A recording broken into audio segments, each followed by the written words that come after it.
Hello parents, आज के इस वीडियो में मैं आपको बताऊंगी कि 6 साल के बच्चे के लिए इम्प्रूवमेंट का ग्राफ क्या होता है। ये वीडियो उन पेरेंट्स के लिए है जो पेरेंट्स अपने बच्चों को दूसरे बच्चों से कंपेयर करते हैं। मोस्टली पेरेंट्स क्या करते हैं, अपने बच्चों को दूसरे बच्चों से कंपेयर करने लग जाते हैं कि दूसरा बच्चा ये कर रहा है लेकिन हमारा बच्चा नहीं कर रहा है, दूसरा बच्चा ये चीजें समझ रहा है लेकिन हमारा बच्चा नहीं समझ रहा है, दूसरे बच्चे में ज्यादा इंप्रूवमेंट है लेकिन हमारे बच्चे में ज्यादा इंप्रूवमेंट नहीं है।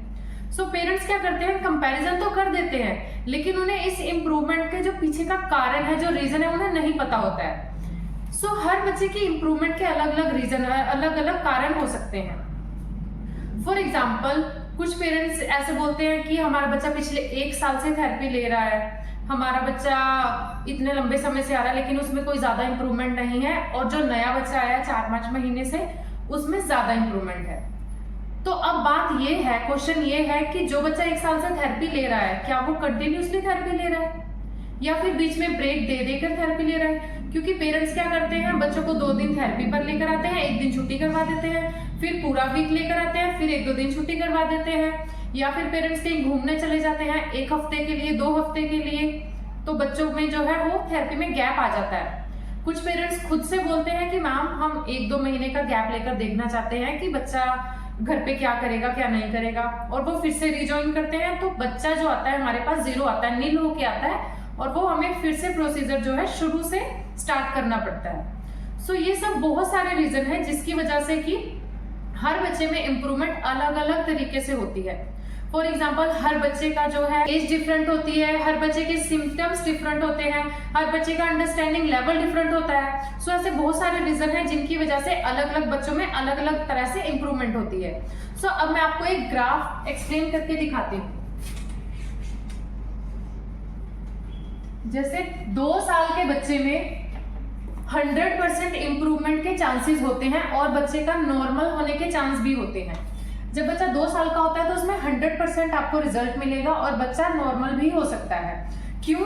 क्योंकि बच्चा बहुत छोटा होता है, उसमें हाइपर एक्टिविटी कम होती है, उसके सिम्टम्स भी कम होते हैं, और जो बच्चा है जितनी जल्दी हमारे पास आएगा, जितनी जल्दी पेरेंट्स अपने बच्चों के इन सिम्टम्स को पहचानते हैं, उनको किसी स्पेशलिस्ट के पास लेकर जाते हैं, उतनी ही जल्दी उन्हें अच्छे रिजल्ट देखने को मिलते हैं।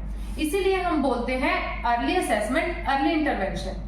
अब अर्ली असेसमेंट, अर्ली इंटरवेंशन का मतलब क्या है? इसका मतलब ये है कि जितनी जल्दी हम बच्चे के इन सिम्टम्स को पहचानेंगे और उनको लेकर जाएंगे किसी स्पेशलिस्ट के पास, उतनी ही जल्दी हम अच्छे रिजल्ट पा सकते हैं।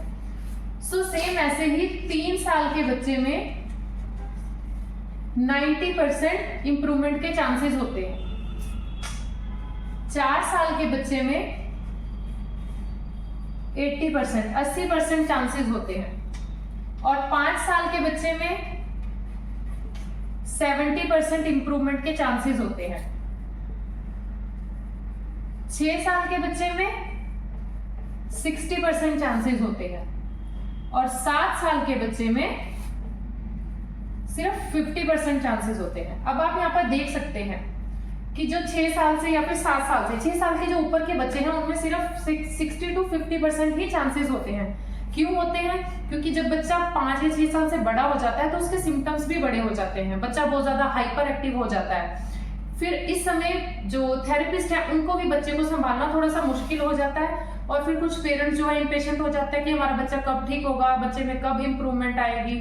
सो ऐसे बहुत सारे रीजन की वजह से जो है इन 5 साल के बाद वाली जो एजेस है इसमें जो है कम रिजल्ट्स मिलते हैं। सो अब 5 साल के बाद जो मेनली जो बच्चे का 5 साल तक ब्रेन डेवलपमेंट पीरियड हो जाता है, उसके बाद जो बच्चे होते हैं 6 साल के, 7 साल के, 8 साल के, तो वो बच्चे जो है वो उनकी लर्निंग कैपेसिटी कम हो जाती है। अब उन्हें चीजें धीरे धीरे समझ में आती है, उनका ब्रेन धीरे धीरे ग्रो करेगा, क्योंकि 5 साल तक बच्चे का ब्रेन जो है पूरी तरह से 70 to 80% डेवलप हो जाता है। उसके बाद बच्चा धीरे धीरे ग्रो करता है, धीरे धीरे चीजों को समझता है, और बच्चे को जो है इंप्रूवमेंट लाने में बहुत ज्यादा टाइम लग जाता है। सो अगर आप अपने बच्चों में ऐसे बेसिक सिम्टम्स देखते हैं कि बच्चा आई कांटेक्ट नहीं दे रहा है, बच्चा गोल गोल घूम रहा है, चीजों को नहीं समझ रहा है, टिक कर नहीं बैठ रहा है ना, और ऐसे अपनी एड़ी उठाकर टो पर वॉक करता है, बच्चा हैंड फ्लैपिंग करता है, जब भी आप ऐसे सिम्टम्स बच्चों में देख रहे हैं तो आप जल्दी से जल्दी उन्हें अपने बच्चों को किसी भी स्पेशलिस्ट के पास लेकर जाएं और जल्दी से जल्दी अपने बच्चे का ट्रीटमेंट शुरू करवाएं। लेकिन पेरेंट्स क्या करते हैं, सबसे बड़ी गलती पेरेंट्स ये कर देते हैं कि वो किसी अच्छे सेंटर के चक्कर में कि हम अपने बच्चे को इस सेंटर में लगाएंगे क्योंकि यहाँ पर लाइव कैमरा पे दिखाते हैं, हम अपने बच्चे को इस सेंटर में लगाएंगे कि यहाँ पर कैमरा पे दिखा रहे हैं, लाइव दिखा रहे हैं, हमारे बच्चे की तो कोई वीडियो नहीं शो की। अगर पेरेंट्स को देखना ही है तो वो किसी भी सेंटर के रिजल्ट्स देख सकते हैं। इसलिए पेरेंट्स से मेरी रिक्वेस्ट है कि वो बच्चों का टाइम वेस्ट ना करें और बच्चों को जल्दी से जल्दी किसी भी स्पेशलिस्ट के पास लेकर जाएं, ना कि सेंटर ढूंढने में ही इतना ज्यादा टाइम वेस्ट कर दें कि बच्चे की जो है एज निकल जाए। Thank you.